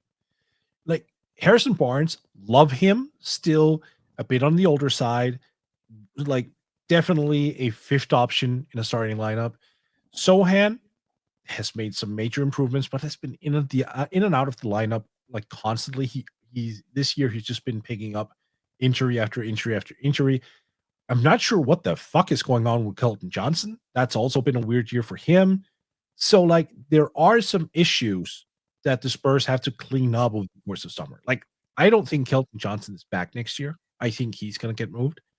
I'm not sure what other moves they're going to make, or they're basically going to say, look, Jeremy Sohan, you're going to get another year. Devin Vassell, you're going to get another year. Like, let's have some level of patience here. But a guy like Keldon Johnson, I would be pretty surprised if he's back. So we'll see, is basically my end point here. I think we're going to see a drastically different roster coming up. Yeah, I thought Vassell was going to have an easier time kind of fitting into the new world order, and that'll be something like he's getting less shots ever since the trade. Like the usage just changes when you're integrating someone like De'Aaron Fox, and you're worried obviously about Steph Castle. But I would have made the trade. That's like 10 times out of 10 thing. But if you were hoping that this was going to be more of a seamless transition, I think both with and without Wemby, then it's been a little bit disappointing by that regard. Well, it's more than that. So I've obviously me, I watch way too much Wemby. So Vassell has been on my radar a lot over the past 2 years, and what has changed this year is his lack of willingness to take tough shots. So last year he was one of the best tough shots makers in the NBA. This year he's sort of like not even dared. It's like when he's coming off the initial screen and he's dribbling into like the mid-range area before, if he had a 7-1 guy just rushing out at him last year, he would shoot that bad boy, and he would actually hit it at a pretty good clip. This year, he's like hesitating. He's passing up, even like semi-open shots that he wouldn't even think about twice last year. He's passing up. Like, this is a season to forget for him. Next year, if they retain him, it has to be with a different mindset. If he pulls this level of season again, they're going to have to make a very different call on him. Yeah, that's fair. And I think some of the tough shot making too, if you look, he's probably spent more time off the ball. And I wonder how much of that impacts in there. But this team, I still think just the bones of it, when you have Fox and Vassell and Wemby and Castle, of course, like there's really something there. And you might have, we'll see where they land. Like they have Atlanta's pick this year. They have their own pick still this year. Yeah, they have their own. And then, I mean, if they want, they can make stuff happen on the trade market. And they're still far enough beneath the luxury tax that they'll have like a mid-level exception that they could use. They're like they're 40, almost 45 million under the tax next year. So like maybe they get someone good with a non-taxpayer mid-level. And as we just saw with Fox, they have someone who everybody apparently wants to play with. Yeah. I mean, look, it's funny because we're sitting here talking about, oh yeah, they have these options. Like there is a chance that they, over the next, 18 games or how many ever games they have left of the season, they just go completely into the basement and they move up the draft ranks. Like this could be a team that walks away with a Cooper Flagg or a Dylan Harper or an Ace Bailey or a VJ Edgecombe. Like that's preposterous. Yeah, I mean that if they end up winning the lottery, that'll be. Oh, that's it. That's it. Just like 16 franchises just for the next 10 years. Even if they shoot into the top 4, that just becomes like, oh shit. Yeah. All right, you wanted to talk about this team, the Phoenix Suns, owners of the NBA's worst defense since the trade deadline. Nick Richards shoot almost 70% from the floor. They have Cody Martin, Vasa Micic. They got rid of Yusuf Nurkic and Josh Okogie. We all know about that first-round pick trade, 2031 to Utah for 3 less favorable first-round picks. What are your thoughts on this team post-trade deadline, Mort? So I wanted to talk about them solely because Nick Richards was a trade deadline deal. Like he wasn't traded near the trade deadline. He wasn't like a Luka Doncic timing guy. He's been playing well. Like these Suns have been grotesquely disappointing this year, but we at least got to give them credit for identifying accurately so Nick Richards, getting him into the fold. He's played well. I've really enjoyed watching him play. Like, yes, the numbers are, 10 points, 9.5 rebounds. So it's not like it's all-star caliber numbers or anything, but you can tell that the motivation level of just getting out of Charlotte was huge. Like he's like involved in every single play. He's way more focused. I just love how he's looked there. Unfortunately, the rest of the roster, for whatever reason that we probably won't really know, has not found a way to win games. That's obviously tough, but I'm just going to I want to give Nick Richards his flowers. I think he deserves it.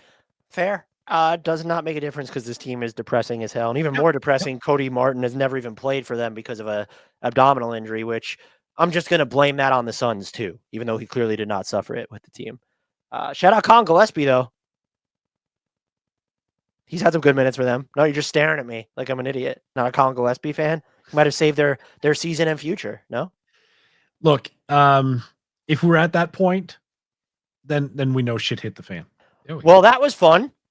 Would you be able to tell our fine listeners and viewers, subscribers in general, they can find you, Morten, all the fantastic work that you do? Absolutely. You can find me over at Blue Sky at MSJ NBA.